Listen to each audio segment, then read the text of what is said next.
All right. It is a day for business here after an exciting one yesterday on Art and Culture Monday. Good morning to you and welcome to KUTV Rise today once more. It is the second day of the week that I'm with you here to kickstart your day. So tell me where you're watching me from and how you are feeling this morning. It's really cold. Some people got rained on going to work already. Others are still getting rained on as they are making their way to their places of business and work. But do let us know if you're one of them.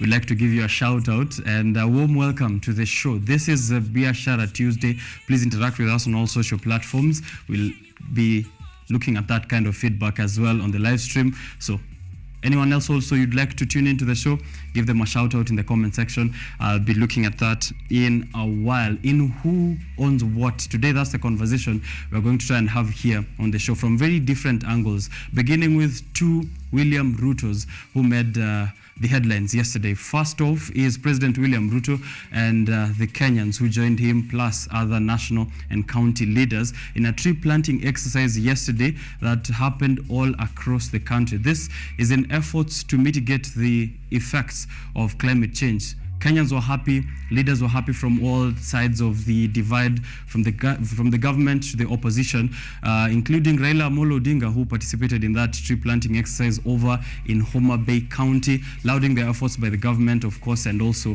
calling out on Kenyans to participate in trying to increase our tree cover. If you're the person who's happy about that activity, you're not the only one. The IMF is also really happy. I'd like you to know that this was not just an effort by President William Ruto, but it's part of a multi-billion deal between President William Ruto and the IMF in towards climate mitigation. So this is part of that deal between the IMF and President William Ruto, who yesterday, during this tree planting exercise, was also meeting at State House with IMF mission officials. So they were really happy by part of the funding, which I'll also be discussing later on. President William Ruto making the headlines, and also William Ruto, the director over at Kenya Ports Authority. There's a very hot story brewing in the Republic right now that involves fuel. Diesel transportation from Saudi Arabia to the coastal region worth $17 billion, 17 billion Kenyan shillings, is now an issue of contention between billionaire Anne Njoroge, who is now missing, and lawyers have had to go all the way to court to ask that the government presents her before the court for the hearing of this 17 billion Kenyan shilling deal of worth of diesel. So the diesel is stuck at the coast, while KPA director William Ruto says that the fake papers presented by Anne Njoroge do not therefore allow her to get this oil unloaded at the port. So we are going to be following up that issue on who owns what, and we're having that discussion later on in the newspaper review section with Kimani Wachira.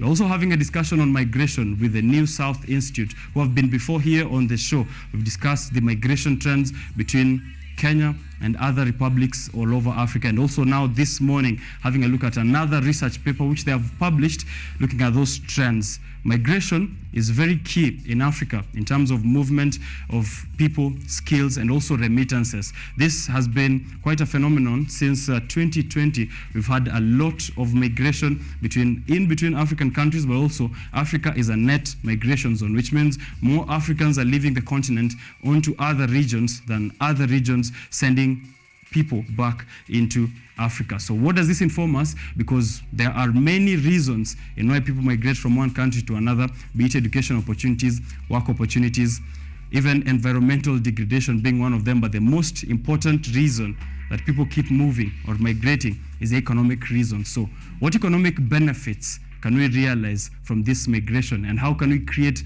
freer movement of goods and services between all our African countries? I'm having that discussion with a research fellow from New South Institute, which is based in Cape Town, but he'll be joining me here on the show later on, physically in person, to have that kind of discussion. So be sending in your questions that you have on migration, and if you'd like to be one of those people who want to move from Kenya to other regions, what is it exactly you should be considering? Speaking of opportunities, also there is an opportunity for youth who are may not be able to join college, university, or TVET institutions, but want to participate in entrepreneurship. How do you do that? there's an opportunity for you. It's going to be launched very soon, but we're having a discussion with one of those organizers who are going to be launching this Youth for Business program that is going to empower you in towards entrepreneurship. So this discussion will be happening here on the show amongst many others, conversations that are happening here about business. Ni siku ya soko here on Biashara Tuesday, so tag me on all my handles at Richard_OKENYE. I'll be having a look at that as we go on with the show. First things first, what is happening on those roads, courtesy of Ma3 route, and then we get back to business and then a roundup also of what is happening all over the world. So tune in. This is going to be an exciting show for you. Welcome. Let's kick it off.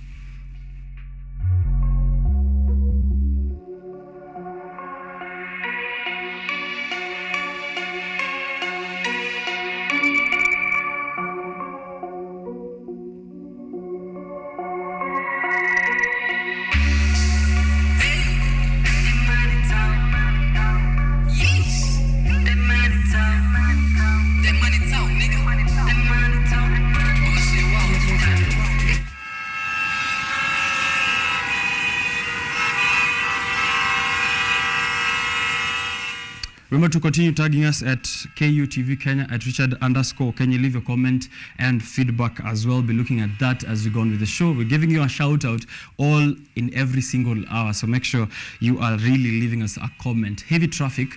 Let's look at the road. Heavy traffic on Nakuru Eldoret Highway after an oil tanker and fire truck overturned yesterday.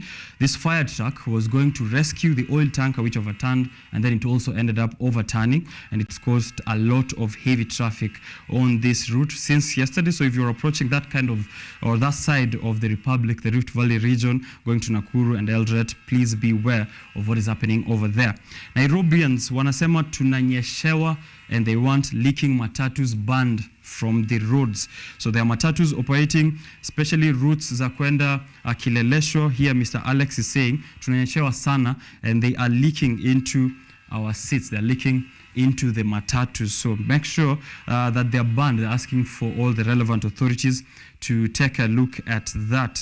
And another one, which is Mien Olanda, saying that washuke kwa hizo matatu, they are not necessarily supposed to be in there. So those are matatu users complaining on the road, and also an update from the areas of Nakuru and Eldoret as well. What is happening within the CBD of Nairobi and its environs? Have a look at this transport conditions and traffic conditions here from Thika Road. Already it's raining, the roads are slippery, and therefore make sure that you're approaching work carefully. On Thika Road, it's slippery and traffic is also building up. So therefore beware, and also most likely will be raining. I'll be giving you that weather information in a bit, but that is what is happening over on Thika Road. Ma3 route also is telling me that people who are coming from the areas of Langata, sides at T-Mall, and also trying to use the Mbagathi Way or Raila Odinga Way, make sure that you are aware traffic is also building up all the way from KNH. Outer Ring Road near Naivas East Gate, it is an accident here. A car that has veered off the road and is now also getting some help there. So if you're on that side of Outer Ring near the Naivas East Gate, there's an accident up ahead. Please drive carefully. Heavy traffic just before the Mau Summit on the Nakuru Eldoret Highway. Also, this is more information from that accident from yesterday. They've been there since 1 a.m. Road users in the Nakuru Eldoret Highway have been there since 1 in the morning. Traffic moving slowly. Hapo ni mess. It is a total mess, according to Chepkoit, who's also on that side. More information still coming from that side. And then also Jambo. This is Sunza saying Jambo. After the National Tree Planting Day yesterday, this Super Metro Ma3 at Udhiru stage also was involved in an accident. Traffic is building up from Udhiru Girls School. So wale watu wako sides Udhiru coming to Westlands, Wayaki Way, beware of a Super Metro matatu that has been involved in an accident at the Udhiru stage and has blocked 2 lanes. So unless it's cleared, traffic is building up there na haikai vizuri hata kidogo. Quid Pro on Twitter as well. Ile jam tuliacha Kitengela jana at 7 p.m. was crazy and is still there this morning. Kipchuma Murkomen and Kenna, please do something. That's the call there. Boda industry needs order, discipline, and cleanliness. Those are our core values as an association. That's Charles Gishira, the president of the Boda Boda Association of Kenya. Anasema they need order, discipline, and cleanliness first. Here, there's information as well from Salga, and they are saying it's a build-up as well. So I'm guessing this is a spillover of that traffic from the Eldoret-Nakuru highway. Why do they have police roadblock? Almost 8 traffic officers at this Kijipwa police station. This is a complaint of a lot of roadblocks, and I'd love to know where Kijipwa is, probably in the Rift Valley region still. They've spent the night at Kiboko. This are still complaints from the Rift Valley at the Eldoret-Nakuru highway. So kama unaenda Rift Valley leo, na unaenda Eldoret, unaenda Nakuru, unaenda Kisumu, please avoid that side of Nakuru Eldoret highway. The alternative route to use is go all the way to Narok and Sotik, and then you can get to access Eldoret and Nakuru or Kisumu from that side of the region. So that is the update from the Rift Valley region. From Nairobi, major roads also, traffic is building up. Probably due to this heavy rainfall that is happening currently, El Nino is now with us. Weather forecast for the next days. Today is going to be cloudy with highs of 25 degrees Celsius and lows of 12 degrees Celsius. Tomorrow, thunderstorm, and then also highs of room temperature all the way towards the end of the week. Precipitation is also expected. So stack your chips carefully. Welcome to the show. Let's continue. I'm taking a short break, and then I'll be right back.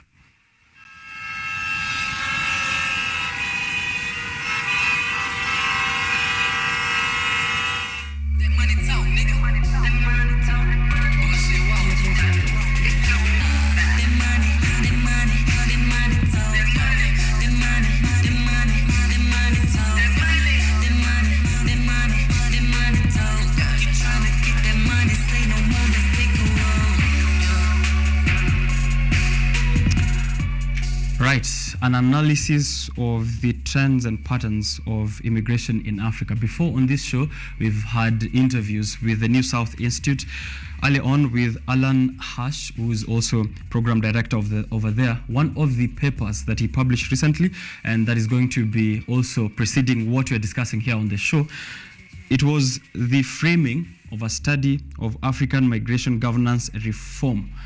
The framing of a study of African migration governance reform towards freer movement. We had a very detailed discussion on why we need freer movement within or across our borders, and we've seen this with the efforts from the African Union, with the African Free Trade Agreement, which allows the free movement of services and goods and persons across our borders. They have been doing in-depth studies here at the New South Institute, and they're following this up with an analysis of the trends and the patterns in migration in Africa, which is written here by Michael Mutava. Michael Mutava is a research fellow at the New South Institute. He's joining me on the show here to have a look at his paper and also a webinar they have prepared for you, which is going to be a culmination of these 2 papers published earlier on, a framing of the study of migration and the patterns and trends of migration within Africa. As I said earlier, Africa is a net migration continent, which means we have more people moving out of our continent outwards than more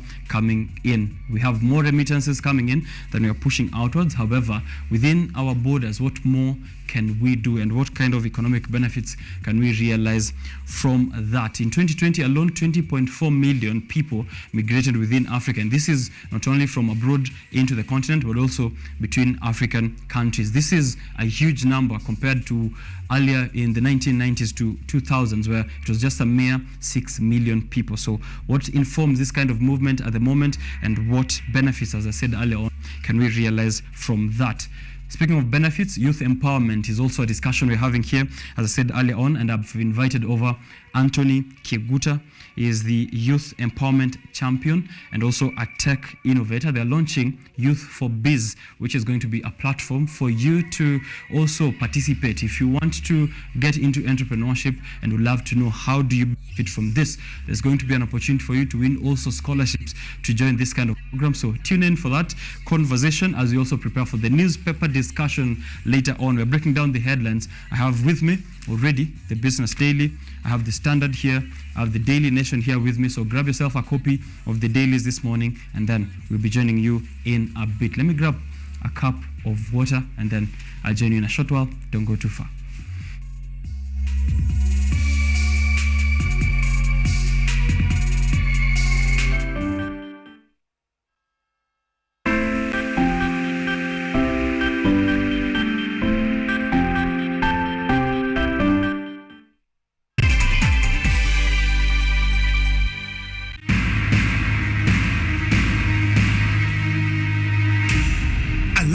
husband and father. Nothing is too good for my daughter. An ambitious businessman with a dark secret. A girl with a whole life in front of her, plunging into a marriage that she did not choose with the wrong man. I'm not ready to marry Zema. But who is the right one? I love Nambi. A rock star, living the dream. But the babes keep chasing me again, sir.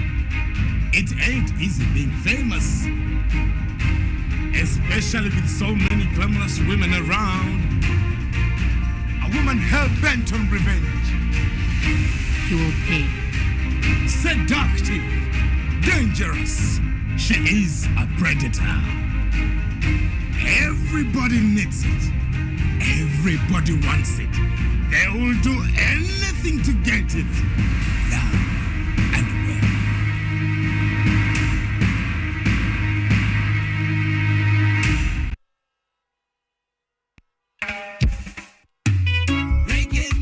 You know, reggae music wasn't the most popular music in my neighborhood growing up. And I discovered it on the radio, and from the first moment, just couldn't stop listening. Many people express themselves through music. Music is a freedom of expression. We want the music to reach the people. They see me smile, but they don't know what I feel inside. Traffic all I bring from the beginning. I gave you my heart, right from the start, don't break it. Sorry, I gave you my heart, right from the start, don't break it. Wanna be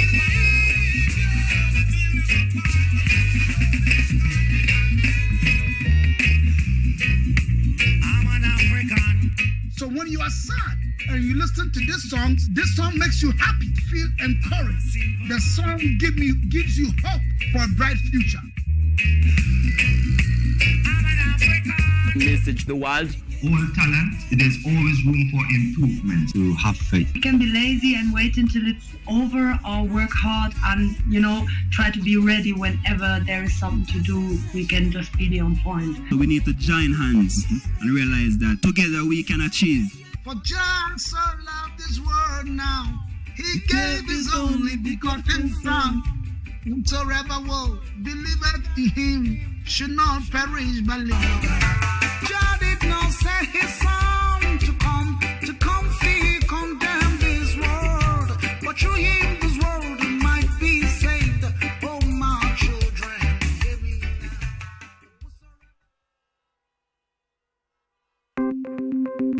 Maelfu na maelfu ya wahamiaji wakiwa na watoto kutoka nchi za Amerika ya Kati wanaendelea kuwasili kwenye mpaka kati ya Marekani na Mexico. The folks are going. Thank you very, very much. I appreciate it. Thank you. Ni habari kutoka pembe zote duniani.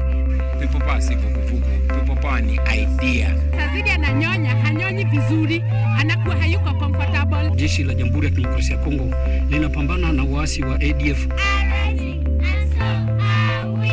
Kwa sasa wanatoa wito kwa mashirika, makampuni na vile vituo vya uchukuzi. Mambo mengi yatakwenda kama yalivyopangwa. Hapa ni kuna mmoja wa viongozi wa chama cha wavuvi katika eneo hili. Zaidi tunajaribu kuwapa chanjo ili ina boost ama inanyanyua kinga ya mwili, ndio inaenda kupelekea kupambana na virusi. Ni duniani leo, Jumatatu mpaka Ijumaa, moja kwa moja kutoka VOA Swahili, Washington DC.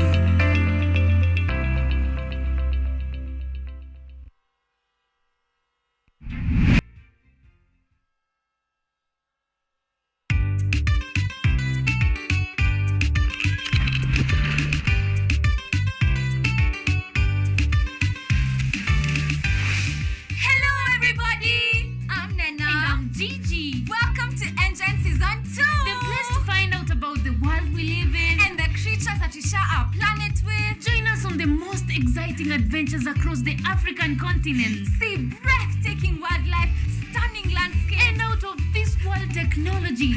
Meet incredible scientists and learn fantastic facts. Explore, discover, be amazed. Be part of the next generation of African change makers. Be a part of ENGEN, Africa's #1 science Science Discovery Program. Yay! We're learning every day. And you need the way.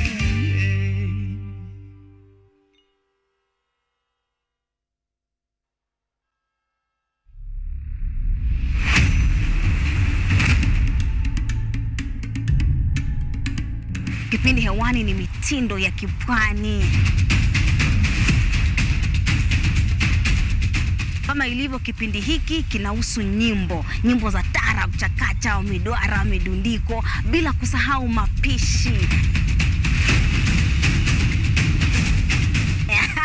Ambao ndio uti wa mgongo wa pwani ya Afrika Mashariki. Jamani swaibu zangu mliopo maskani, hatuonani wenzangu, najua mwanitamani. Hapa KUTV, nahodha mwendesha chombo cha baharini, yani ua linalunukia na kuvutia waridi tamu.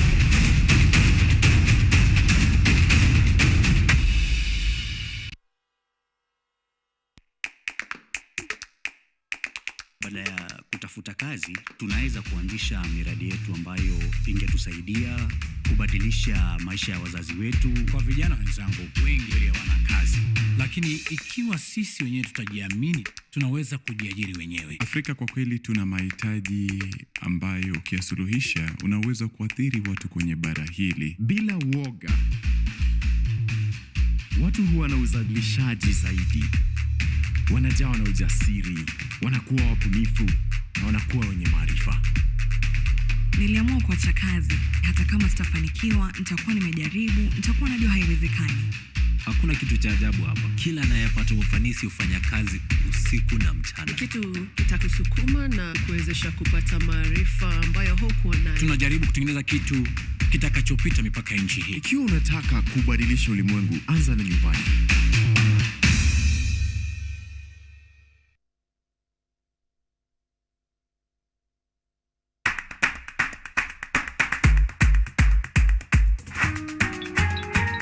What are some of the ways through which you can develop these skills so that you are comfortably fitting into the job? You have to put yourself in positions where you are uncomfortable in the sense that you are not clear about what to do. Because I used to work a corporate job before. So when I left, I happened to visit someone's farm around this area. So this project is called Security Breach Detector and Readiness Familiarize. It is meant to be used to detect, detonate explosives. We'll tackle all the tough issues, discuss all the weird moments, and hopefully share a few laughs along the way.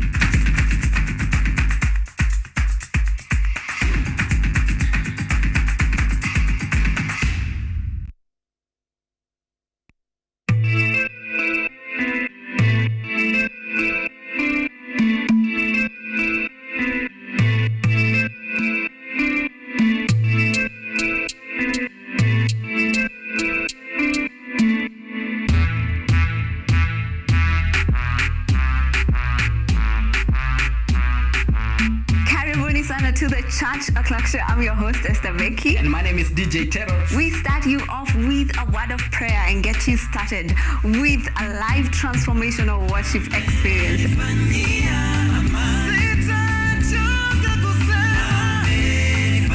And have our minds renewed by the word of God on the word segment. And not forgetting new music za hii wiki, yani ndakuwa bado nawapatia pale wasanii wamekuwa kiwakali.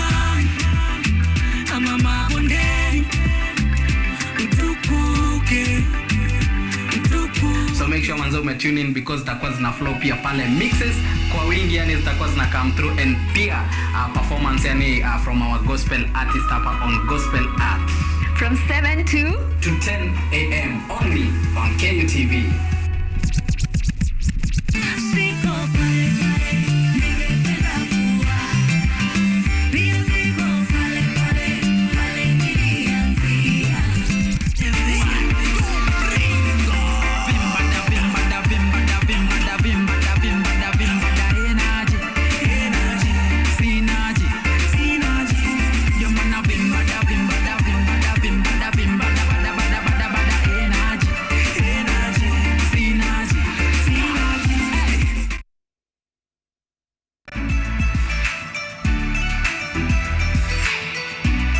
is Jakub Petri. I'm Associate Professor in the Institute of Philosophy of Jagiellonian University in Krakow, Poland.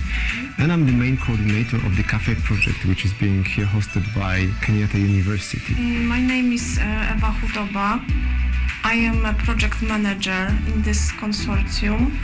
Keep watching cutting-edge research at Kenyatta University Television.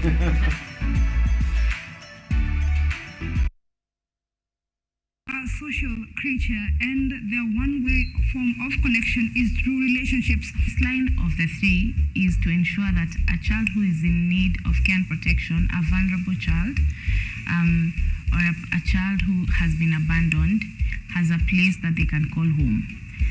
A bit more temporary than guardianship, because the maximum period for foster care placement is 3 years, unless the court extends it for various reasons.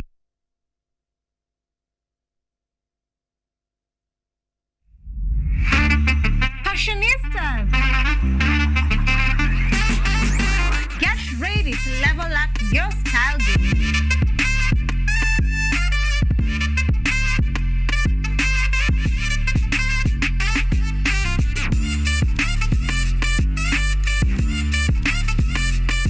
Tune in to Fashion Diaries every Monday at 8 p.m. with me, Ashley Asach. From Kia Hills to split suits, we've got the trends that will make you shine. Don't be left out. Join us for a fashion-filled adventure.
Ready to kickstart your day with the most exciting morning show around. Tune in to our dynamic and entertaining program where we keep you informed, engaged, and entertained from the moment you wake up.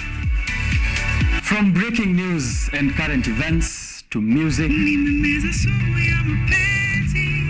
fun, and out of the ordinary stories, we've got you covered with a mix of interviews, games, and special segments. You never know what's in store. Join us every Monday morning and Tuesday morning for a fun and fascinating way to start your day. Don't miss out on the action. Tune in now and experience the excitement for yourself. Only on KUTV Rise Today from 7 a.m. to 10 a.m. Start your day with us.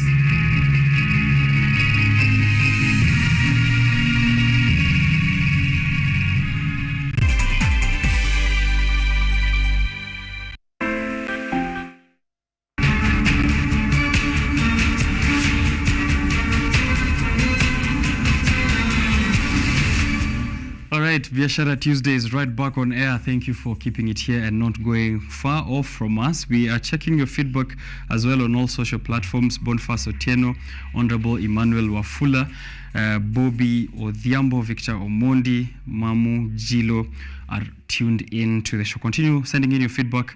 We'll be looking at it as we go on with the show. The hashtag to use right there is the hashtag Rise Today, hashtag Biashara Tuesday. Tag me at Richard_OKENYE. Right about now, I'm getting into that conversation on youth empowerment. We've had so many of those before. We're bringing you initiatives that you can get to participate in. And at this very particular morning, I have with me Anthony Kiguta. Anthony is an IT expert, but also a very self-driven entrepreneur, innovative in very many aspects, and has now been a part of these initiatives to empower the youth.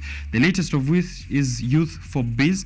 It was launched on the 10th of November 2023. So are you passionate about getting into business, getting empowered, or empowering the youth? This is a conversation with Anthony, and you're going to, of course, want to stay around and get some tips here and there. If you're the two categories I mentioned, you want to empower the youth, or you're one of those youth who need empowerment. Let's get to hear from Anthony himself. Welcome to the show.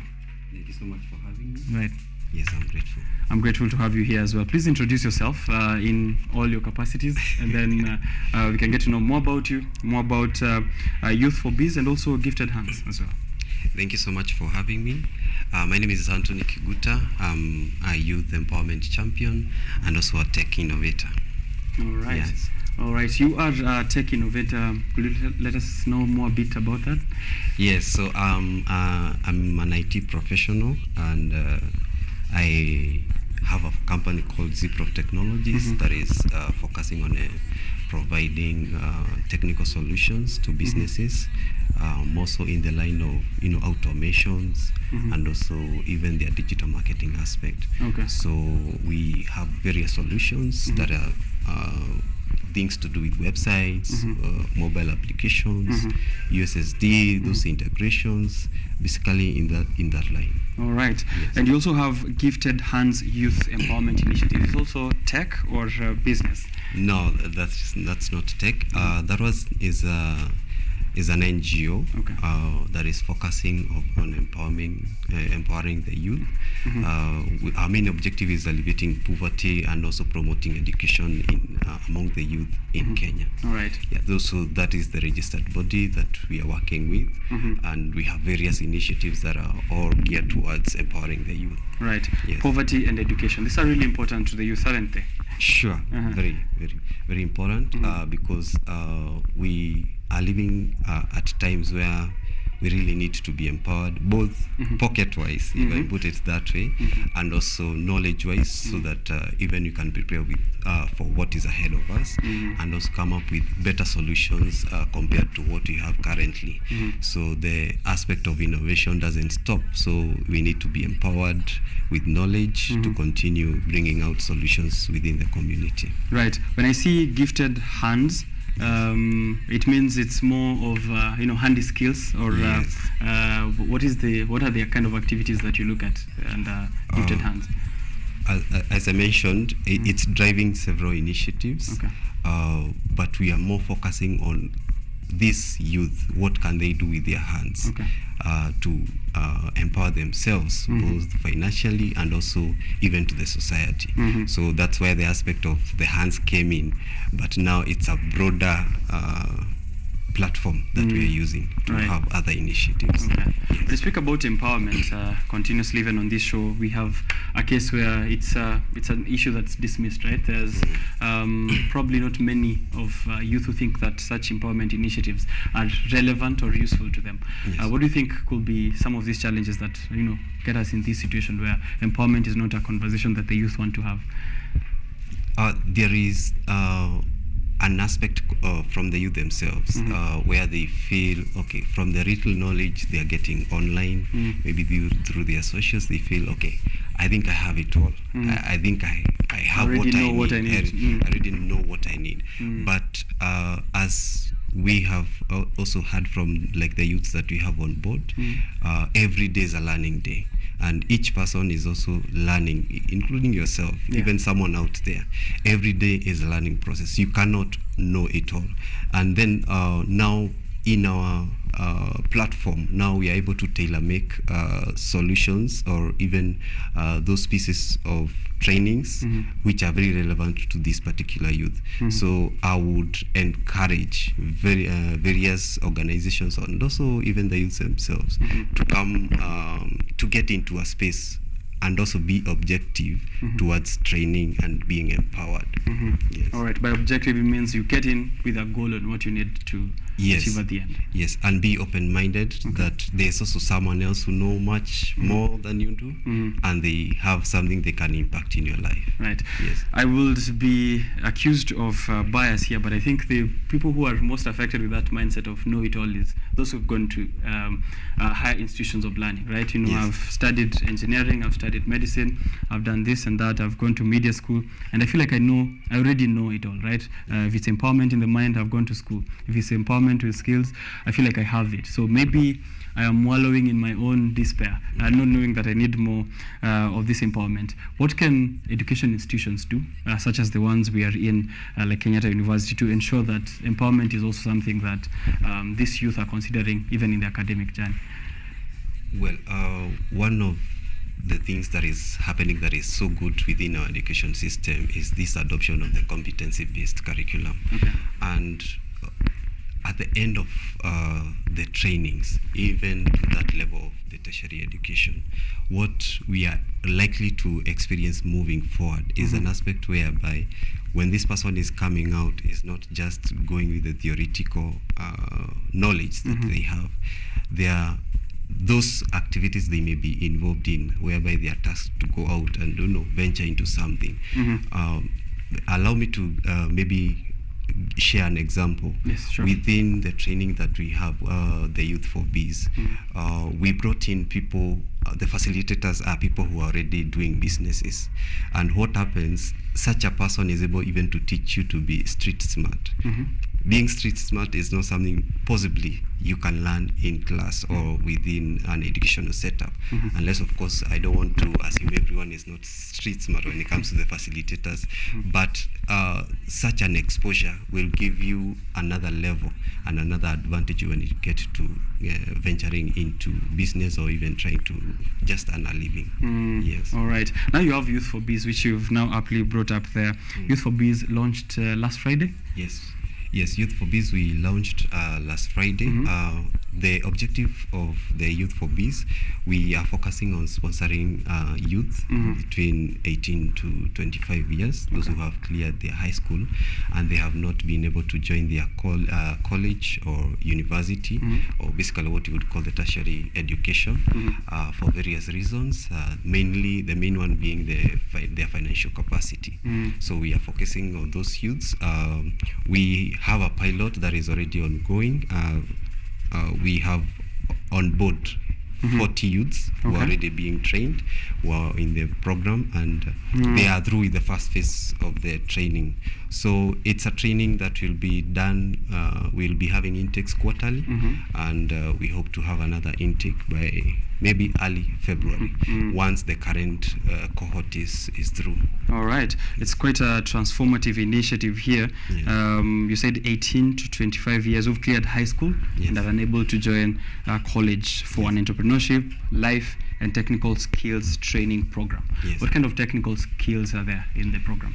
Yes, we have various. If I may categorize them, we have some within the area of food processing, we have automobile, we have people doing fashion and design, we have some others doing electricals, and the others, some of them even come about when someone is applying, they are very interested in a particular area, so we explore, because what is happening for the technical trainings, we are not doing them in-house, we are partnering with the TVETs around the various centers that we have.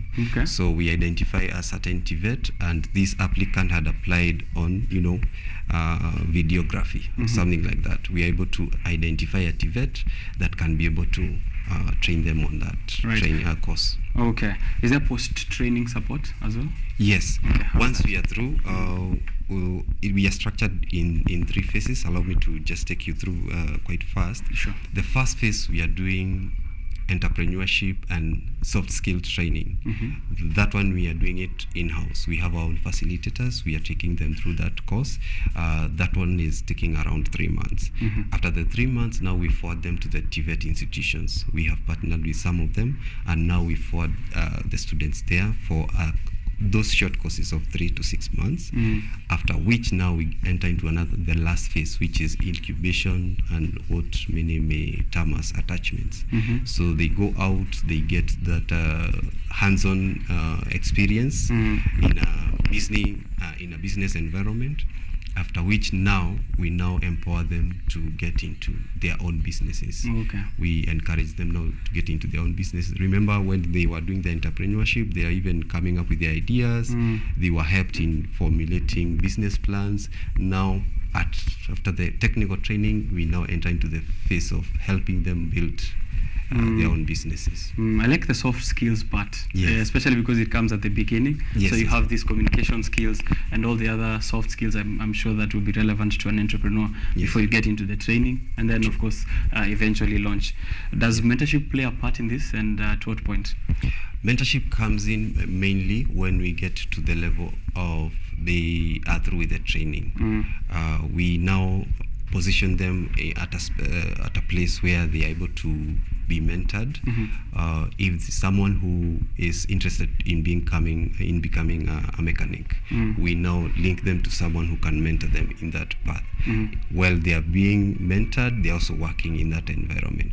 So that period of being under incubation, attachment, they are being mentored. All right. Earlier when we were discussing off air, and I agree with you that we have a generation of the youth who do not want to maybe link with the older generation, and I would to be very fair, it's not their own fault, right? So we have that kind of generational gap. We have a bit of resentment here and there, and also feeling like the older generation doesn't take care of us, and then the older generation feels like the younger generation doesn't listen to us. So when it comes to mentorship within Gifted Hands, and also maybe going into Youth for Biz, how do you plan to tackle that kind of challenge where there's that kind of gap? How do you bridge it and ensure that there's cohesion? Now, on our part, we may not have much control on the mentor, but on the mentee, we really discuss a lot concerning that aspect, such that we request them to be very open-minded and just know there's always something you can learn from another person, and especially someone older and possibly someone who went ahead of you in the line that you want to pursue. Be open-minded and be receptive, and also be objective. Don't receive everything with an aspect of negativity. You guys are not tech savvy. Whatever you are doing, your approach is quite old school. Just be open-minded and be very objective. There's still something good with old school. Old is gold. A lot.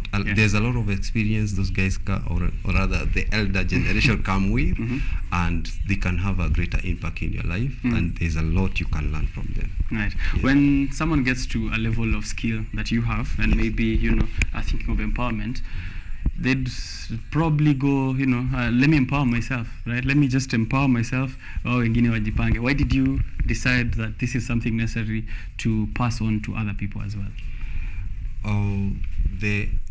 There's that aspect of empowering yourself, or we cannot rather say we do away with, because we are living in a space of do it yourself. In terms, you can get online, learn a certain skill by yourself, but what I would encourage, even if you are learning on the side by yourself, try to research. If you can get hold of the people maybe you are learning from online, get to have a one-on-one conversation.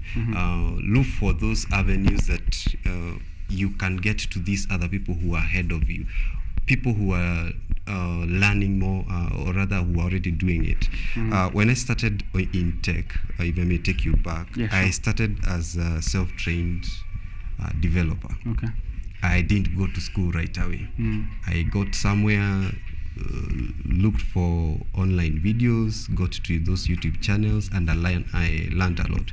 By the time I was now in I had capacity now to get into an institution. Already I had the skills, and I was already earning. But at the heart of it, I had a mentor, someone who I was working with. Every now and then I'm meeting him. What's new? What I have learned this so far. What can I do with what I have learned? So that aspect of mentorship, at times you may want to go for it yourself. Mentors may not come your way. Right. you may have to look for them.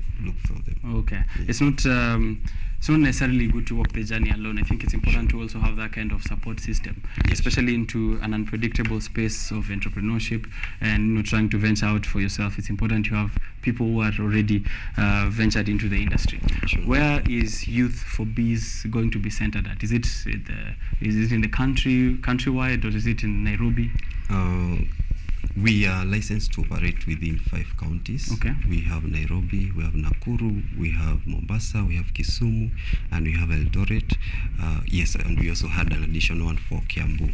Now, the pilot was within Nairobi, but we also had some youth from the neighboring Kiambu County. So the first center, we had it somewhere along Uthiru, which was capturing youth now from Nairobi County and Kiambu County. In the coming year, we plan to spread across Nairobi. We have at least 2 more centers where youth can come, because for the in-house training, we have like a physical meetup. Okay. They are reporting physically. So we hope to have 2 more centers within Nairobi, and with the availability of resources, we now scale up to the other counties. Okay. Yes. That's a great initiative, hopefully going to all the 47 counties eventually. For the people in those 5 counties who would like to join through, how do they go about it? For those who are interested in the program, we will be making announcements for the next intake early February, because currently there is a cohort that is already ongoing. We plan now to have another intake in February. So follow us on our social medias and also visit our website www.youthforbees.org. All right, www.youthforbees.org. All right, that is I was trying to read that and make sure that that's it. Launch.youthforbees.org. How about that? That was just on the launch day. Yeah, that was for the launch day. Okay. Yeah. All right. So please be checking that out and make yourself available in February next year when the next intake is up. What is there like a standard requirement before I get to join, or just someone who's out of high school and hasn't joined tertiary institutions? Someone who is out of school and they are not able to join the university or college. Okay. When there's the application bit, we also do some interviews. All right. Once you apply, we do physical interviews because we would want to have a one-on-one. And also the applications, we usually even send you to the local chief administration for them to maybe acknowledge this person is needy or needs support, because as I mentioned, some of the people within this category, they are in a capacity to maybe join an institution and pay for fees. So we really want to capture those who are not in a position and to sponsor them to the next level. All right. By sponsoring, it means this program is free, or just a bit of the amount needed? The tuition is free. Okay. Any amounts that may be paid, maybe things to do with administration, a few registration, maybe buy stationery, such kind of things. But for the tuition bit, it's totally free. All right. Check it out. Youth for Bees, an initiative there launched last week on a Friday, and that is under the Gifted Hands Empowerment Program. And I'm having that discussion here, of course, with Anthony, who's already himself an enthusiast, a youth empowerment champion, and also a tech innovator. Just a very strong message now to the youth. I know we've talked about the challenges and how they can overcome that kind of mindset to seek empowerment from other people and also to seek mentorship. But then there's youth like yourself out there who have that ability to empower others and come up with such initiatives. How do we encourage them to also actively be involved?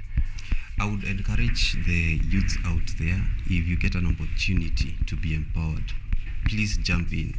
Grab those opportunities. They may not be there for long, but when you get that opportunity, please jump in and empower yourself. It would be very bad when you have a spotlight, but you have nothing to play in I'm talking in the scope, like when in a theater. It would be very bad. You have a spotlight on you, but you have no skills. So continue empowering yourself, empower yourself even on a personal level. Every now and then, continue learning skills. For the other youths who are out there and you are in a position even to empower or to mentor someone younger or someone who is willing to be mentored, please create that opportunity for them, because where you are, I'm sure there's someone who gave you an opportunity. So continue creating opportunities for others, and also for the organizations, including the government. We really encourage them to give us opportunities to empower the youth, partner with the organizations which are having such programs, so that more youth are empowered and they're able to have a better life. All right. How was the launch like? The launch was great. So many people came, and we are glad we received a lot of support from the community we are currently in. We had several people coming on board. Sorry, where was the event at? We had an event. The event was launched at KICC. All right. Yes, so we had people from the community that we are currently serving for the Learning Center at Udhiru. We also had government representatives coming on board. We had the Deputy Director TVET at the Ministry of Education, who came and had a very wonderful session empowering those youths. We also had a representative from the Office of the Prime Cabinet Secretary, who also came and had a session with those youths. So it was quite an impactful session or launch, and everyone really appreciated the initiative's objective and what we plan to achieve. All right, so you did achieve it. Yes, we achieved it. At least now the word is out there concerning the Youth for Peace, and now everyone can join on board, can partner with us. One person I'm sure will be very excited and they're watching this show is Kimani Wachira. He'll be here later on a newspaper review section. He was the president of the TVET Student Association. So he's going to be excited to see that kind of initiative, which is also focusing on TVET institutions and also facilitators. As I've heard there, you also had officials from the TVET. Yes. How important is it to involve the government in this kind of initiatives? What is their role and how useful is it in empowerment? It's very important to involve the government, because one, you need to work within a framework. And currently we have now the current administration. There's the framework and the policies they're implementing on the youth. So it would be very important, whatever initiative you're coming up with, you align yourself to the policy and what they're implementing. Otherwise you may find yourself having some barriers which are quite unnecessary. If only you had aligned what you're doing with the implementation of the policies that they have. So and also that collaboration between now the organizations and the government, it's the only sure way that we are really working towards the same objective. Because just as you have that passion of empowering the youth, the government has that responsibility. So when you now merge the two, the responsibility of the government and the passion that we have, you are sure we'll have something that is beneficial to the youth. All right. Yes. Thank you very much, Anthony, for that very important conversation that we've had here. Yes. And maybe one last call to action that you have for the youth before we wrap it up. A call for the youth, just to reiterate what I said earlier: when you get an opportunity, kindly get on board. If you have an opportunity to empower yourself, just get on board. And also, having a bias on what we are training, don't dismiss these artisan courses. There's so much you can learn on these artisan courses, and there's much that they can do in your life. Now, the last appeal would be to potential partners who may be willing to come on board and partner with us to move this agenda and also this initiative to even the other counties.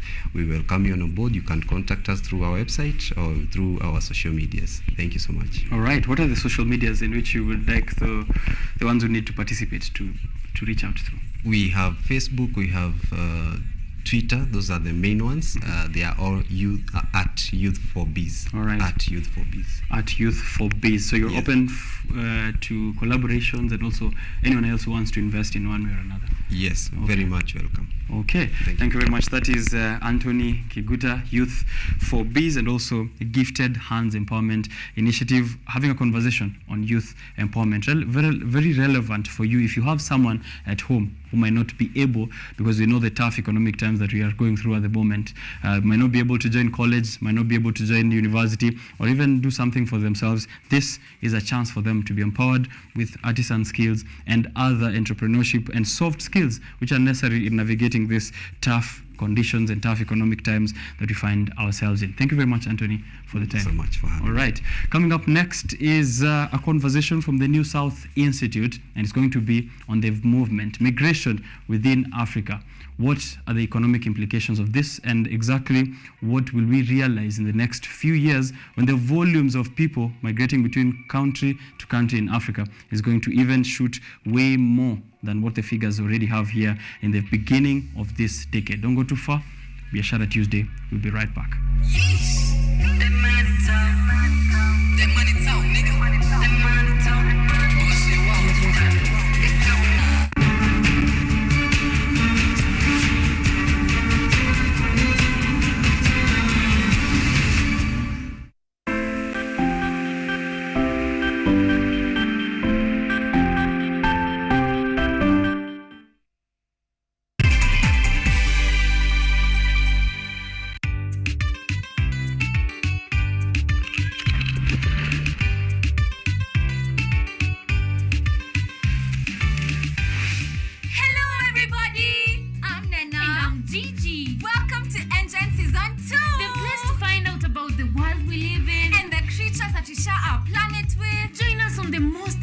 Adventures across the African continent. See breathtaking wildlife, stunning landscapes, and out of this world technologies. Meet incredible scientists and learn fantastic facts. Explore, discover, be amazed. Be part of the next generation of African change makers. Be a part of ENGEN, Africa's #1 science discovery program. Yay!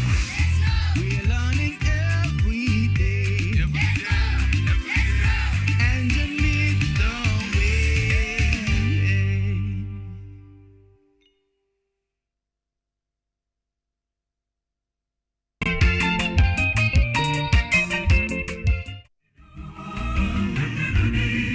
Shaka mtazamaji popote ulipo, unapokuwa ukitazama Safina Show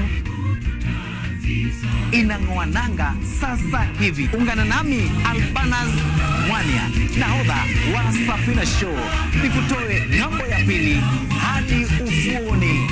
Safina Show, sauti ya matumaini.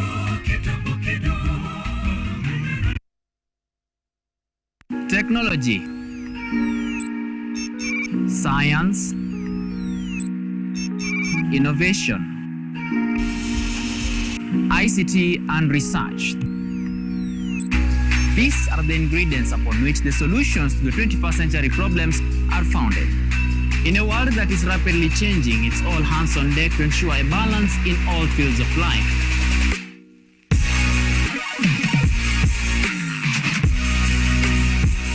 Women, young and old, are also in the front line, breaking the glass ceiling, becoming thought leaders in the larger tech space. Not forgetting other societies marginalized. And when the tech Avengers come together, we inch closer to a much safer, efficient, and sustainable world. What we view as a norm in today's advanced world was just an idea, and for nostalgic reasons, we trace back to the iconic days to bring you the retro tech. On Tech Innovation Show, we encapsulate all the pillars of the fourth industrial revolution, decoded in a language, all for one for all.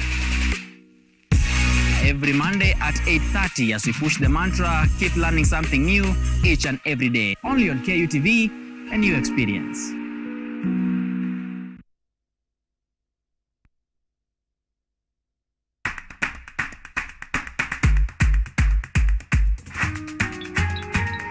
what are some of the ways through which you can develop these skills so that you are comfortably fitting into the job? You have to put yourself in positions where you are uncomfortable in the sense that you are not clear about what to do. Because I used to work a corporate job before. So when I left, I happened to visit someone's farm around this area. So this project is called Security Breach Detect and Can is Familiarize. It is meant to be used to detect, detonate explosive. We'll tackle all the tough issues, discuss all the weird moments, and hopefully share a few laughs along the way.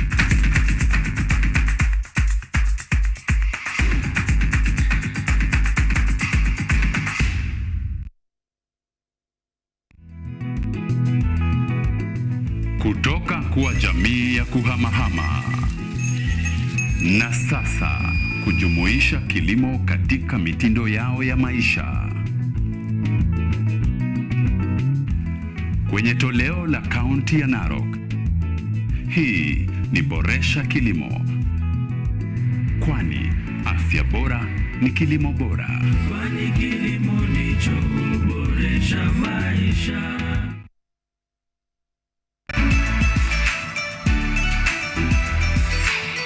So my name is Jakub Petri. I'm Associate Professor in the Institute of Philosophy of Jagiellonia University in Krakow, Poland. And I'm the main coordinator of the Cafe project, which is being here hosted by OKENYE University. My name is Ewa Hudoba. I am a project manager in this consortium. Keep watching cutting edge research at OKENYE University Television.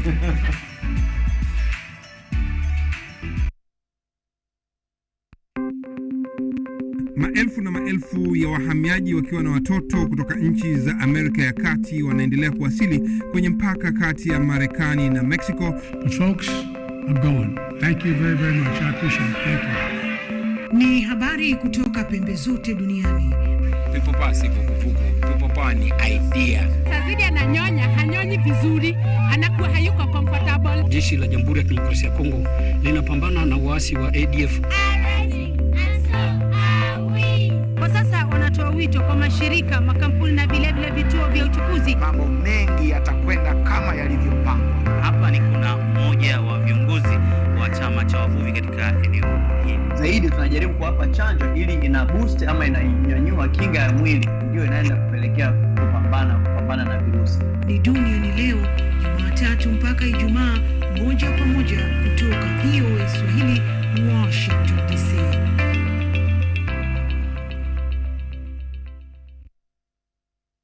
A social creature, and their one-way form of connection is through relationships. This line of the three is to ensure that a child who is in need of care and protection, a vulnerable child, or a child who has been abandoned, has a place that they can call home. A bit more temporary than guardianship, because the maximum period for foster care placement is 3 years, unless the court extends it for various reasons.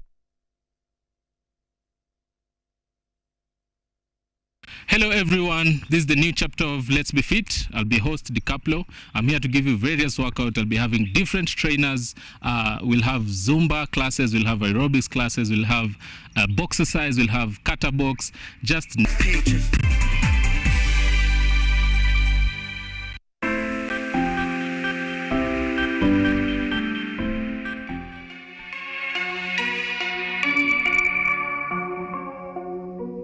Biashara Tuesday still live on air, and thank you very much for creating time for us here this morning.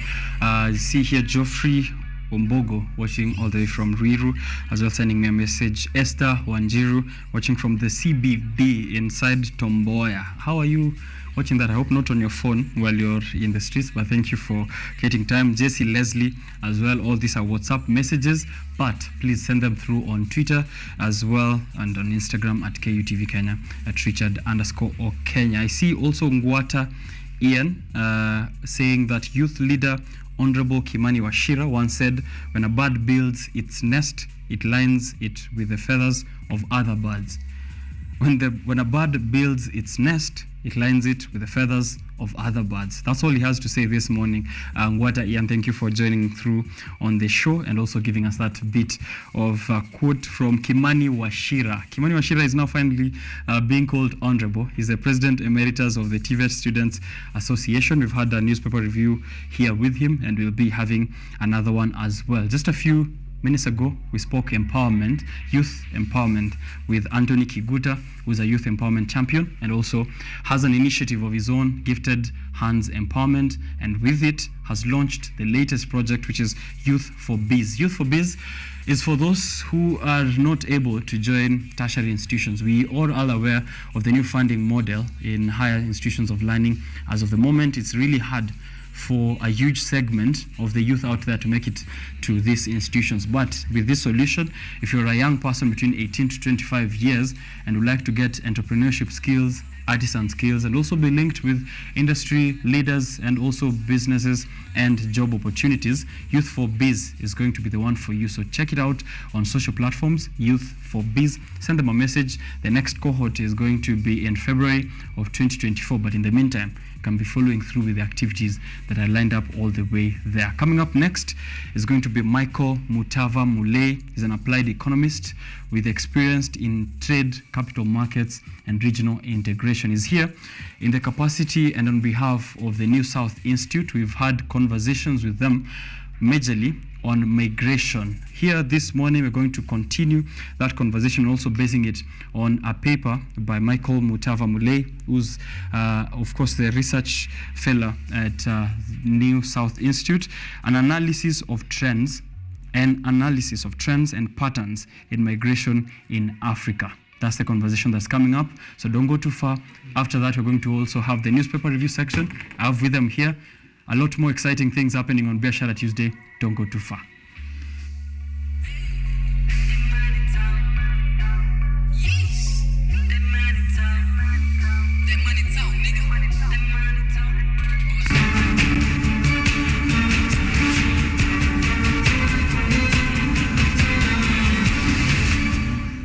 All right, welcome to the show, Michael. Good morning to you. Good morning to you. How is it? Well, I'm good, thank you very much. It's been a little bit rainy, but right. I'm finally here, yeah. Yeah, the rains are here with us as well. Did you just fly in from the south, or have you been around with us? Well, I've been around for a while now, yeah. Okay. Yeah. What is your role or capacity at the New South Institute? We've had conversations with a couple of your directors there as well. Really excited to have you here, first representative on the show. Sure. And we're hoping that Professor Alan can finally also get to join us here in person. I'm sure he'll watch this, or is watching this as of the moment. But of course. What is your capacity at the New South Institute? Well, I'm a research fellow dealing with the migration project that is led by Professor Alan Hush. Mm-hmm. So we're looking at the trends, basically we're looking at viable pathways on the continent through which we can enhance migration and free movement on the continent. Right. Yeah. You're calling this migra? Yeah, migration for migration, really. All right. What is the aim, or what is the objective at the very end? And when is there going to be an end of this study? Well, the whole point is to encourage policymakers to move us one step closer to having a free movement on the continent, so that the day that we see that we have a level of free movement on the continent, then that means that our objectives were achieved. But I think it's an ongoing conversation. We don't achieve these things overnight. It takes a little bit of a while. If you look at the integration process in the EU, it took a long while, from 1957 to almost 1986, when they were now officially recognizing that you can actually move around the EU region. That took a long time, 27 years. Yeah, it took a long time. Yeah, so our president is currently also touting this message that we need to open our borders, be free visa for all. Recently also saw it in Rwanda. Is it going to take such a long time as Europe? They're very optimistic that this can happen in the next few years. Well, the problem is we are a continent of about 55 countries. Now, those are wonderful initiatives, but I mean, they're quite minuscule because those are only 2 presidents out of 55.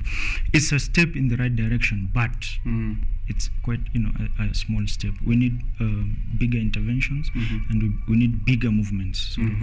All right. What were the key findings in your analysis here, and how do these findings contribute to our understanding of the continent's migration landscape?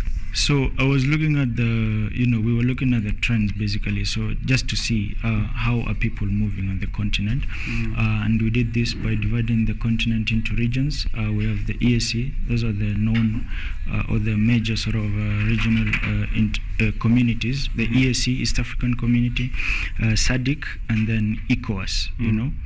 And then we had a residual region also that we called the rest of Africa.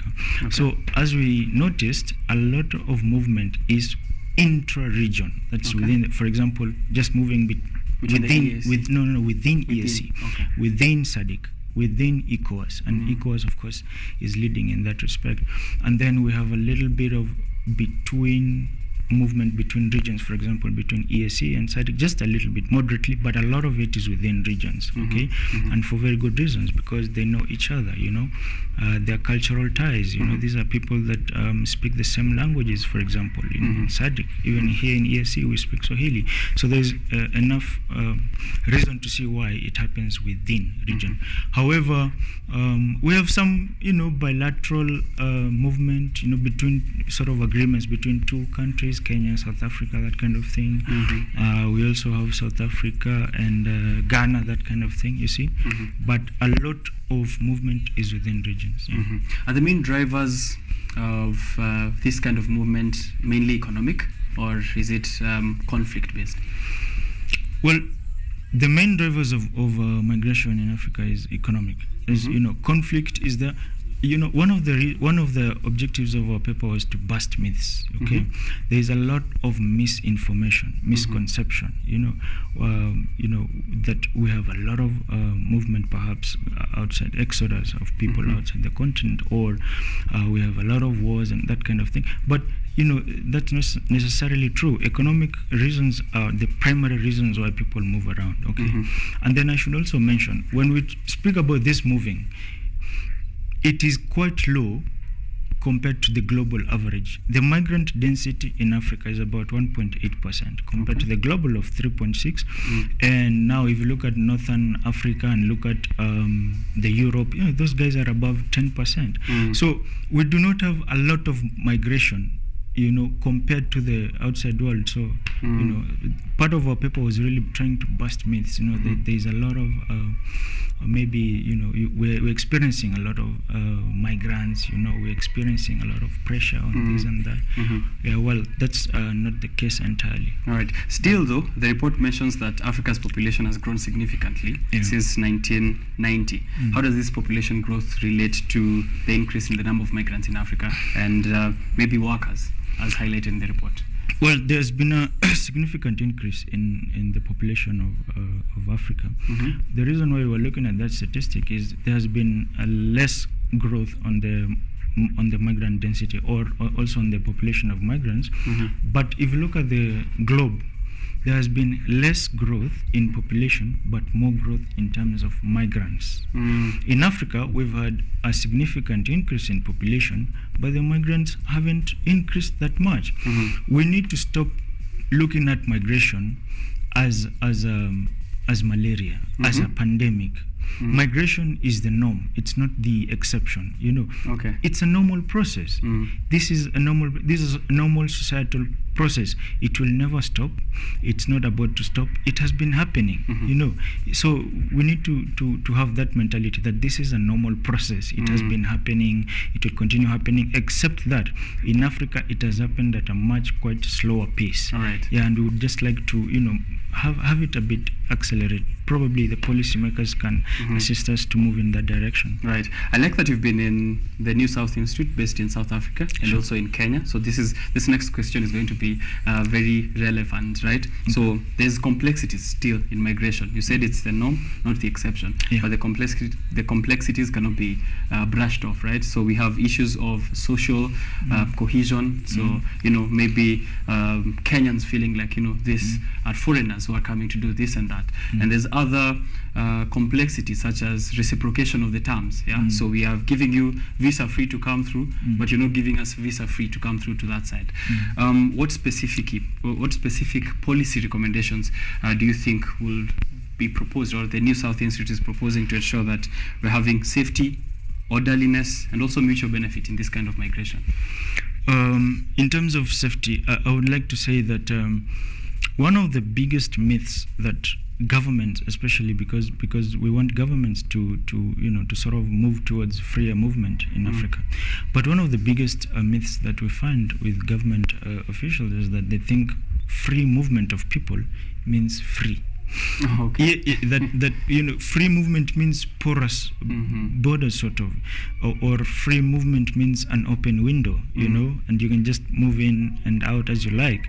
That is not true. Free movement in our context means regulated movement, that it is sort of it's documented, So when President Kagame says that we have anybody can grab a ticket and come to Rwanda, at any given point, Rwanda should be able to account for all the migrants in Rwanda.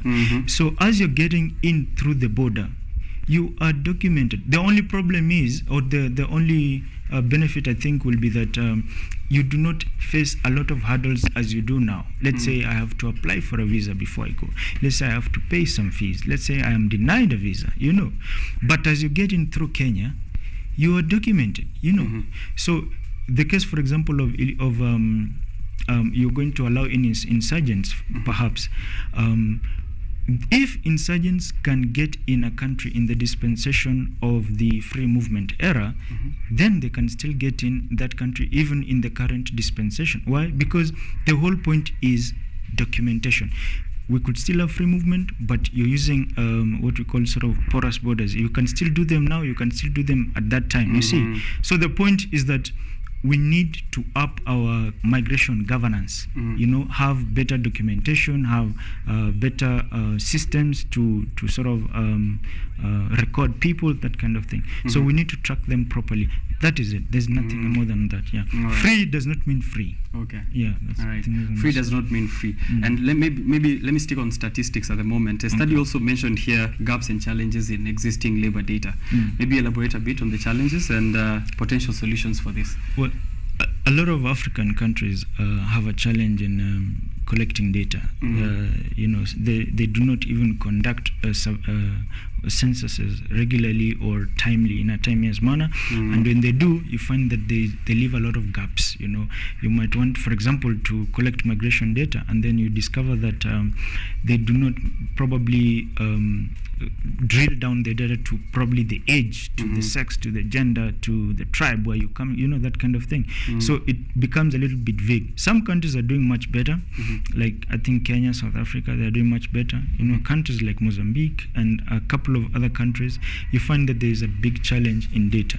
So it's, we're sort of also encouraging a lot of governments to improve their, data collection, because then those are the steps that we need in terms of to understand, to better understand the migrants, and then better account for them. You need that data. You need to regularly collect that data, and that is one of the biggest concerns with the countries that have been, delaying in terms of ratifying our free movement protocol, like South Africa. They've had major concerns that other countries are not able to properly document their migrants. All right. We have a very big concern, a very huge concern when it comes to brain drain as well. Let me take you back maybe to the challenges still of the complexities of migration in Africa. So we want remittances. One thing I noticed that you've mentioned here was that Africa is a place of origin, transit, and migration, I think, right? So we need remittances. We need people to go out there. Let's say, for example, from Kenya to South Africa. But we still need these people, not this kind of labor, not to leave our service sector, right? We need these people to also contribute. Is there a possible harmonization or a way that we can make sure that we're balancing out these two needs? We really need the remittances, but we still need our people around. So we sort of can't have our cake and eat it at this point. Is it possible to make sure we have it? Well, so yeah, Africa is a country of origin, transit, also destination, So a lot of migrants, actually the majority, they will originate from the continent and still terminate on the continent, around 52%. Okay, but on the other side, that's huge. Yes, that's fantastic, because that is what we are encouraging. Although, as I previously said, it is still low. Okay. And now this brings me to the nexus between development and sort of migration. We have what we've noticed on the trends paper is that countries or regions that have low income tend to have low migration, number one, and number two, we always tend to have more people leaving than coming. So that is typical of the African continent. It's not entirely unexpected, okay, because you'll find that more people will want to go out for labor, and probably others, very few will be wanting to come in. So to your question about remittances and all that, remember, migration has an agency of itself. Okay, so if there are incentives to go, you cannot stop. Kind of. You can. I don't want to use very hard terms, but if there are incentives to go, you can't, and that's what we see on the African continent, because we are basically a continent of sort of low income. That is what you see in Asia. That is what you see in South America. Okay, those regions have low income, and therefore you have to find more people living. Okay, but is it entirely a bad thing? These are skilled people sometimes, skilled people who have found opportunities elsewhere, and that is agency in itself. There is an incentive for that individual. They will always go. But is it entirely bad? I don't think so. Why? Because number one, we have the concept of remigration. A lot of people will always try to, even before they sort of retire or become too old, they will always want to remigrate back home. Remigration is sort of migrating back home. There is that. And number two, they send back remittances. So we should probably be asking, what are you doing with the remittances? The remittances, Kenya, the biggest foreign exchange earner now for Kenya is remittances from the diaspora community. So that money can be used to raise our levels of development, number one. And then once you do that, you reduce the propensity of expats to leave. It does not reduce migration, it reduces the propensity of expats to go, because migration will definitely increase with an increase in income. And then it also sort of, now you're sort of an attractive destination, so you can also sort of attract more expats.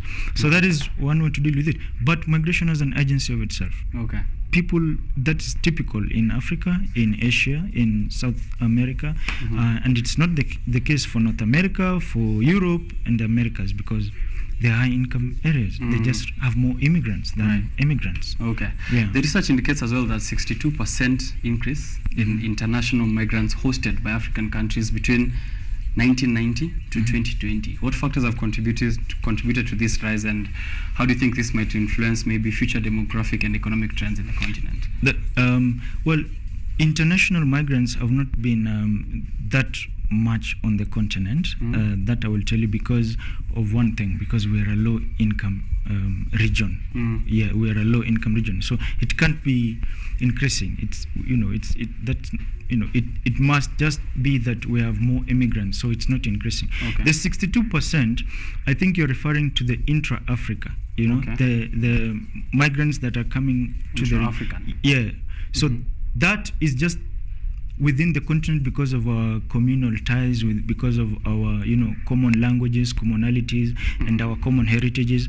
But as I started by saying in this interview, that is still a very low figure compared to the globe. Yeah. All right. Yeah. There is a report that migrant workers tend to be more hardworking and do a bit more than the locals. Let's say if it's someone from South Africa in Kenya, or someone from Kenya to South Africa, it feels like the migrant is working harder than the locals or the citizens of that republic. How does this affect the migrating patterns, and also what opportunities or challenges does it represent? Well, remember now you're probably in a foreign country, so you have needs. First of all, there is what got you away from home, and then you need to survive in a foreign country. So your level of motivation is definitely going to be higher than the local, the natives, so to speak. And sometimes you might even find that you're willing to take, below a smaller wage kind of, and that sometimes causes a tiff between the natives and the non-natives.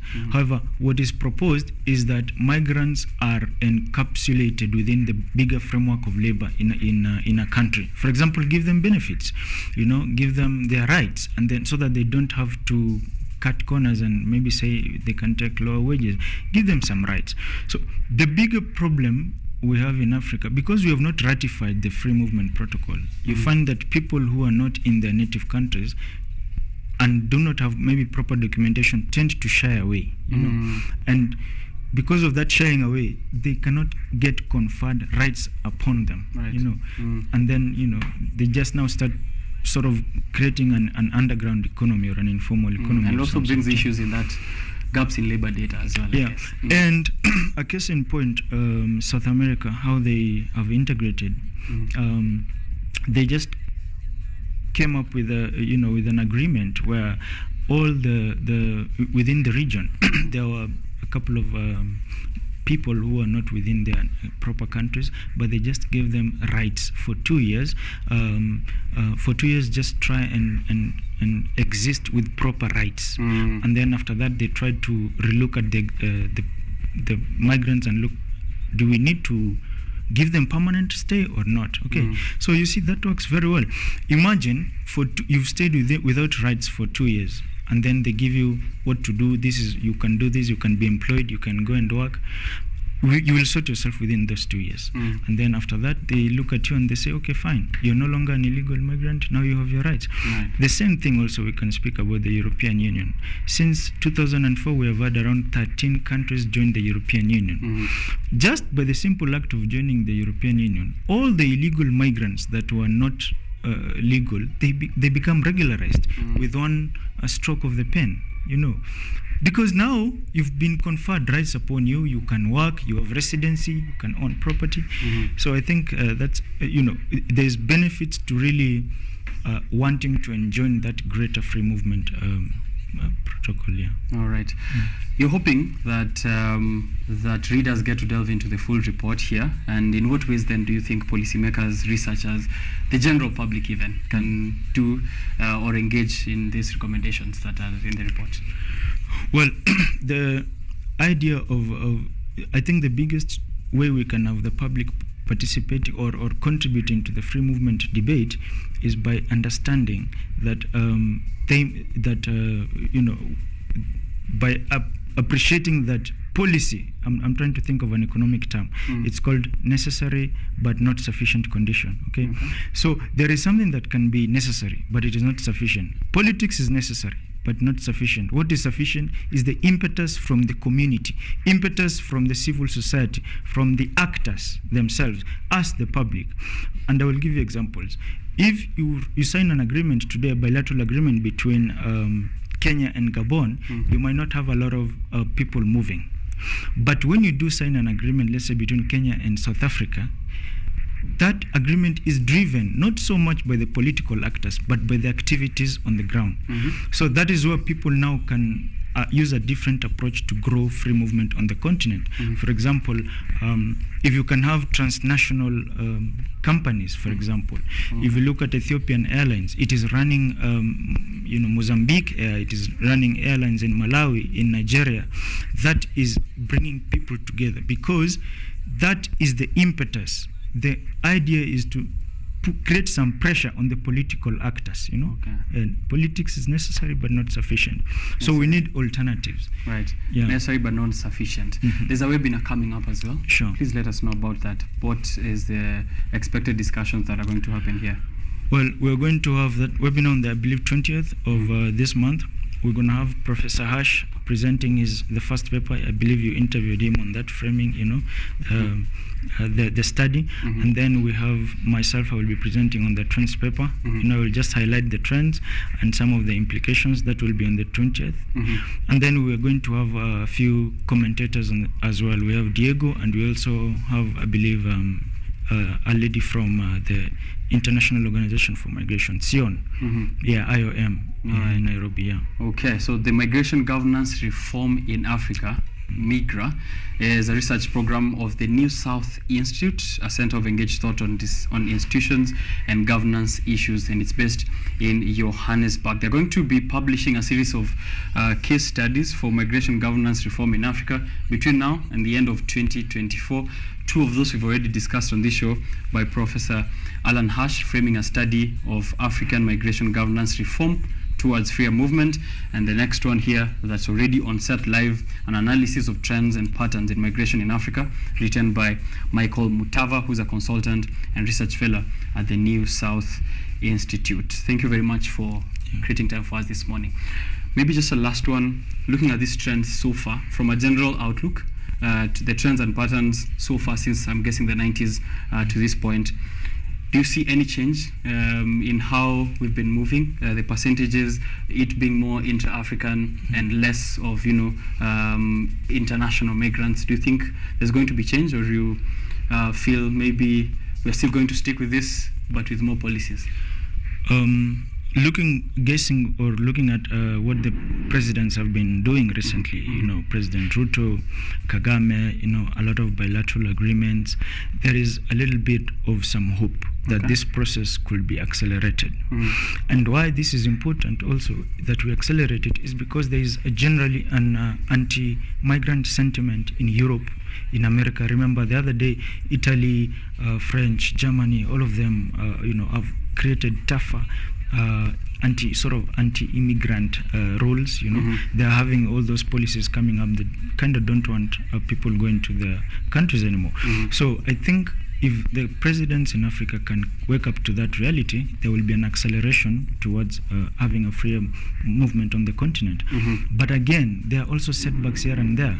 Just about 2 days ago, South Africa came up with a white paper on migration, and what it does really is it tightens the noose. It is, it's a little bit not working towards, taking us to a freer continent. It's a bit inward looking. So, they are a bit optimist and then they are pessimists. So we don't know really, but I believe I want to be an optimist because the report is really optimistic. We want to tell that there is some hope for our continent in terms of encouraging free movement. But what I must say, as I probably come to an end, is that migration should be considered almost as a freedom. If you look at the statute that established the European Union, the 1957 Rome Statute, the way they capture the free movement protocol, they call it the four freedoms. The four freedoms, and they evolved, and very importantly, in 1986, it was actually now considered as a human right, and it was enshrined in the European Charter for Human Rights. It should be that. Yes, and it should be considered as a freedom. You just need to move around. Right. If there's an economic opportunity for me in Tanzania, it should be easy for me. It should be easy for you to just go, because again, what is the joy in also trying to lock yourself within very small markets? If you look at, and this is on the trade side, if you look at AfTA, for example, the Africa Continental Free Trade Agreement, when you lock yourself as an individual country and you try to relate with the bigger economies or like a big market like the US, you see Rwanda was, struck out of the AGOA agreement. That is bad for them. But if you try to unite as a continent, then it is easy for you to sort of negotiate. You have some negotiating power, Yeah, and I think it's important. Right. A question I asked Hash some time back, maybe you'll respond to it here, is the geopolitical issues, especially now. They've heightened. We know the current wars that are facing the world in various regions. People are aligning themselves, countries are aligning themselves, and they're still having a conversation on Pan-Africanism. Recently, Julius Malema was in Kenya and also pointed out the same thing. We have one foot in Pan-Africanism and, in trying to unite all the 54 states, and then the other foot, we are trying to align with our allies in the West or in the other side in the Middle East. These geopolitical tensions, what can we do to ensure that they don't get in the way in this discourse around migration? Number one, like I said, migration has an impetus of itself. Okay? And one of the, even before you go to the geopolitical tensions, look at the tensions between Kenya and Somalia. Look at the tensions between South Africa and Zimbabwe. but we still have a lot of movement between those two countries. Why? Because there is an urgency unto itself, you know. So one of the important things that you will find in our study is that Somalia is our biggest, you will be shocked, Somalia is our biggest sending country. A lot of, yes, it's the leading for Kenya, from not remittances, the migrants. Oh, migrants. Yes, a lot of them for Kenya, in Africa, they're coming from Somalia. Okay? But that is not entirely unexpected. Why? Because the value of exports of Kenya to Somalia are about, and this is for 2021 data, around 122 million US dollars. That's a lot, considering, you know, we have big economies like South Africa. We did around 36 million with them. We did around 155 with South Sudan. So for Somalia to register that amount of exports for our country, it just shows you that that movement then cannot be stopped. So I will just say, if there is an incentive to move, people will move, irrespective of the geopolitics. Now, the UK left left the, what is it called, the European Union in the Brexit, but we're still sending, there's still actually movement of labor, a lot of it. Even you can see they're sourcing from elsewhere now. Kenya has sent nurses to the UK. So it's an impetus. As long as it's there, it's going to happen, irrespective of the geopolitics, I believe. All right. Michael Mutava, thank you very much for joining us here. Most welcome. All right. I'm hoping I'll have you here again. One thing I forgot there is, when is the webinar, and is it open to people? Yes, so the webinar is on the 20th.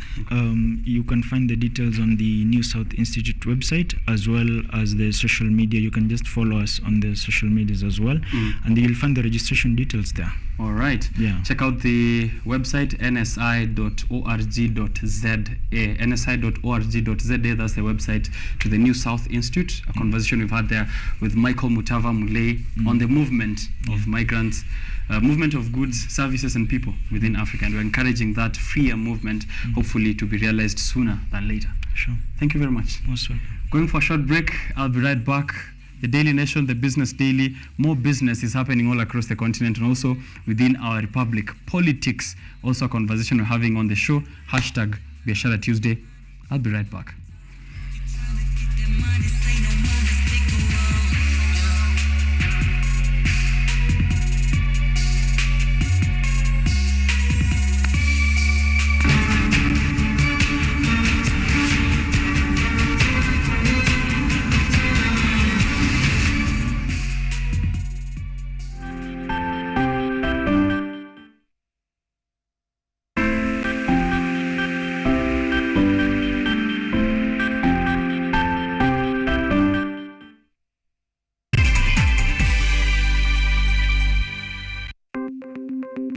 Maelfu na maelfu ya wahamiaji wakiwa na watoto kutoka nchi za Amerika ya Kati wanaendelea kuwasili kwenye mpaka kati ya Marekani na Mexico. But folks, I'm going. Thank you very, very much. I appreciate it. Thank you. Ni habari kutoka pembe zote duniani.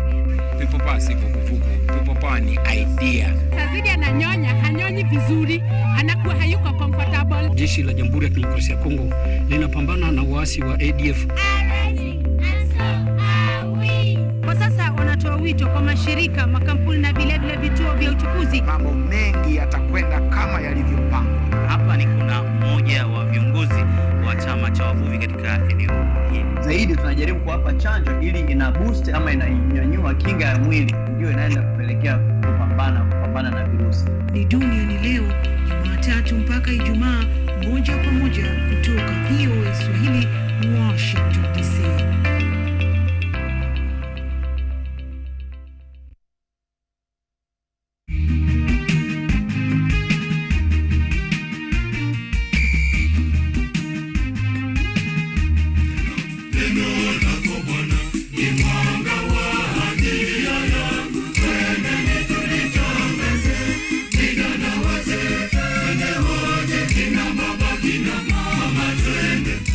Ni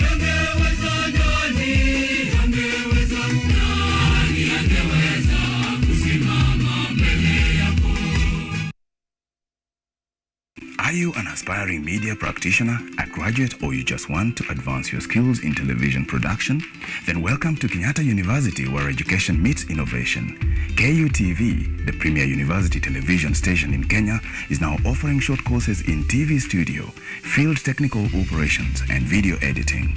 Through these courses, you will acquire hands-on skills on camera operations, media production, lighting techniques, audio-visual editing, and sound and visual control, and how to operate key equipment in modern TV control room. Enroll today at KUTV and discover your full potential in cutting-edge TV broadcasting. Graduates of these courses will receive professional certificates.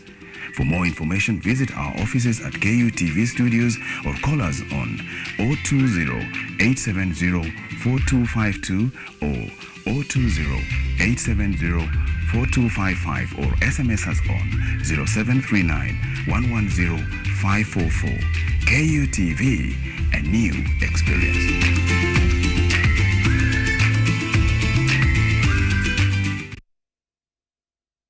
Hello everyone, this is the new chapter of Let's Be Fit. I'll be host DiCaplo. I'm here to give you various workouts. I'll be having different trainers. We'll have Zumba classes, we'll have aerobics classes, we'll have box exercise, we'll have kata box.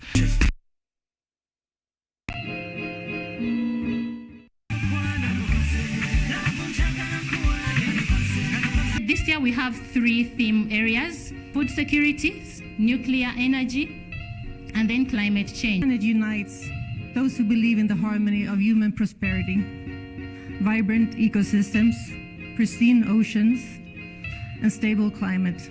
Nuclear energy has the potential to address the pressing issue of energy poverty in Africa, where up to 600 million people have no access to reliable electricity.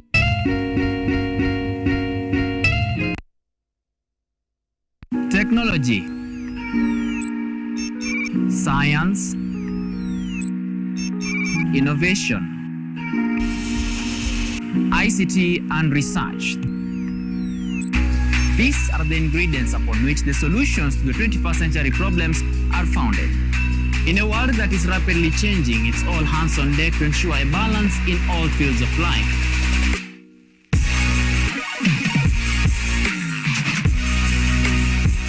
Women, young and old, are also in the front line, breaking the glass ceiling, becoming thought leaders in the larger tech space.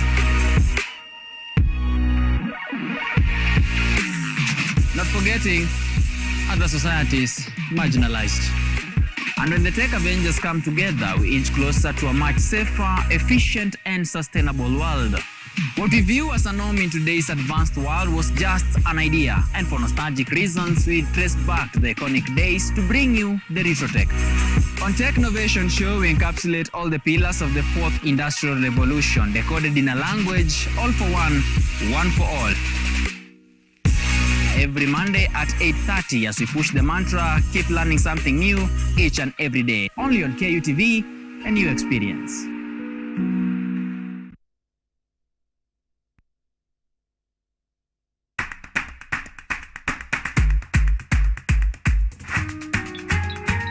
What are some of the ways through which you can develop these skills so that you are comfortably fitting into the job? You have to put yourself in positions where you are uncomfortable in the sense that you are not clear about what to do. Because I used to work a corporate job before. So when I left, I happened to visit someone's farm around this area. So this project is called Security Breach Detector and Can you familiarize? It is meant to be used to detect, detonate explosive. We'll tackle all the tough issues, discuss all the weird moments, and hopefully share a few laughs along the way.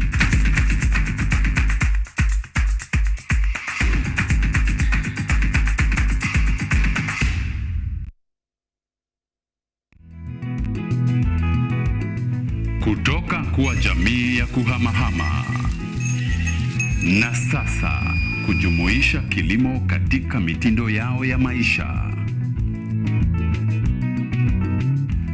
Kwenye toleo la kaunti ya Narok, hii ni Boresha Kilimo, kwani afya bora ni kilimo bora. Kwani kilimo ndicho huboresha maisha.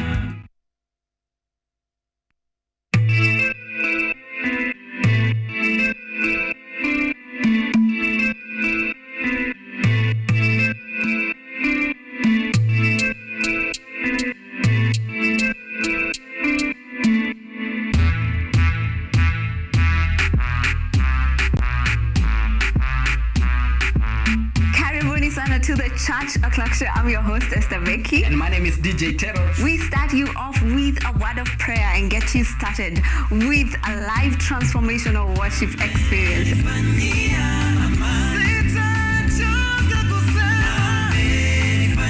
have our minds renewed by the word of God on the word segment. And not forgetting new music za hii wiki, yani ndakuwa bado nawapatia pale wasanii wamekuwa kiwakali.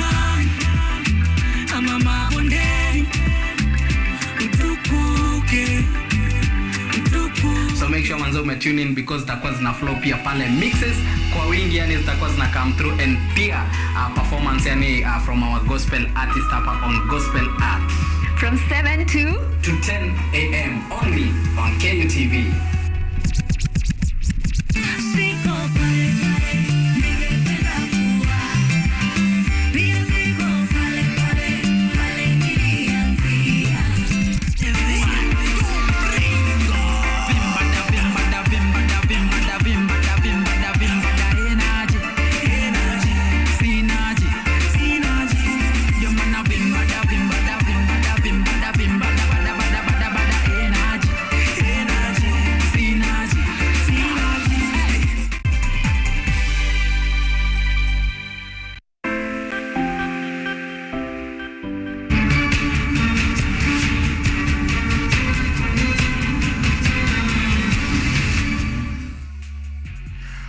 Right, Biashara Tuesday. We are live and back. Claudia Mololo watching me from Kahawa Sukari. Asante sana for creating time. It is time for us to have a look at the dailies. Any more people here? Ojong Mariam. Hi, how are you? Good morning, sir. How are the people of Runda doing? Thank you for joining us here on the show and also on X, the platform formerly known as Twitter. Find us at KUTV Kenya, at Richard_OKENYE. I have with me here two gentlemen who are joining me on a round table discussion on the headlines of the day, the dailies, any other, the East African Review, the People's Daily. Please let us know the headline especially and any important story that is over there. Who do I have with me on the show this morning? I've seen him being referred to as Honorable, so as that Honorable Kimani Wachira, the President Emeritus of the TVET Students Association. I mean, he joined here, and he's not alone today. He's brought along Lincoln Muema, who's a political analyst, joining us for the first time. So let me welcome Lincoln, because Kimani Wachira is a home guard. Welcome, Lincoln. Good morning. Good morning, sir. Yes. How are you feeling? I'm feeling good. Yes. And thank you for having me here. Right. Please pick up your kitumizi hapo. Let's also get to hear Kimani Wachira. Good morning. Good morning too. Yeah. I'm fine. Right. I hope you had a good, was it Diwali or National Tree Planting Day? National Tree Planting Day. No, it should be Diwali. It was a long weekend. Yeah. I think the government has taxed the Muslims, the Indians holiday, and what has been left is a National Tree Planting Day. Right. I'm Kimani Wachira, the President Emeritus, TVET Student Association, and also founder and co-chair Kiambu Youth Council, which we founded with Eric Mwasia and Madam Wanjiko Diga, right. A youth leader in Kiambu, and outspoken and unapologetic youth of this republic. Right. You thought I'd miss it, but I'm back to national tree planting. Yes, I did that because it's so unfortunate that our constitution and religious diversity. All right. And then as we are having that conversation, we are told that the Indians are not going to be celebrating their national holiday, which is Diwali, where they celebrate the goddess of wealth. And it's so it was international holiday. Yes, it should be, and it's an Indian thing. The reason why most of people don't know about it is because last year it was on a Sunday. Okay. The year before it was during COVID-19, so every day was a public holiday. All right. So people were asking, where did this come from? It was supposed to be celebrated, but it's a day that is marked to celebrate Diwali by our brothers from the Indian community. All right. Hopefully the government also does include them, because we have many holidays. There's a complaint that Kenyans have very many holidays. Yeah, is that the case? Do you think it's it's true, Lincoln? Do you have too many holidays? No, we don't have too many holidays. For as long as these holidays make sense, then we don't need to say that there are too many. It's a fundamental human right. Yeah. But I think we do have many holidays.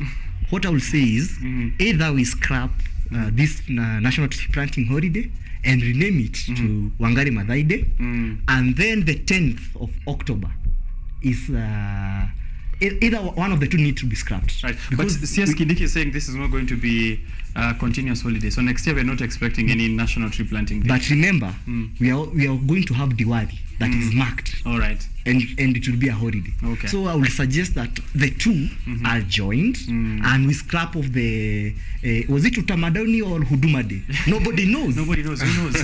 So I think it's the national committee of the national committee that does national holidays that is led and chaired by Dennis Itumbi should look at all these holidays and also most of them are slotted as we ends to the December. Okay. The first quarter ni kazi tu. And then holidays. From there we don't have. I think we need also to redistribute them. But we also need to know the benefit of these holidays. Okay. You cannot just have, for example, the holiday we had on yesterday.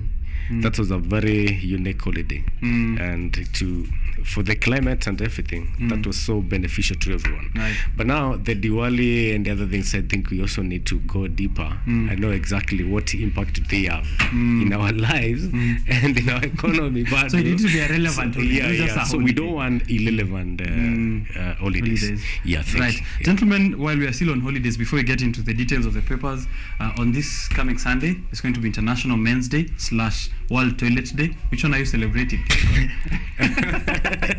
which of the two are you celebrating on the same day? We have to men is the men are the head, man. So that's what we look at. Celebrate. But again, when they say National Toilet Day, I think we also need some sensitization. We need to know exactly what this means. Yeah. These things every day they say, you see like kuna this celebration, but do people really know the meaning of this? What are they supposed to do? What's needed for them to do? Yes, you see. Right. So I think this is also deep. Yeah, not just a holiday. I like how you are very insistent on the fact that it should be a holiday with a reason, right? With a reason, yes. Si kuamka tu, is it Utamaduni or Huduma Day? You don't even know what to do with that day. You just need a holiday. Right. Let's get into it then, and I'll go through the headlines real quick, and then you guys can join in and let me know which your favorite headline is before we get into the details, right? Here the Daily Nation. Also the papers feel really light today. The editors were on holiday. Yeah, walikuwa on holiday jana. Stories zimepungua. Forgery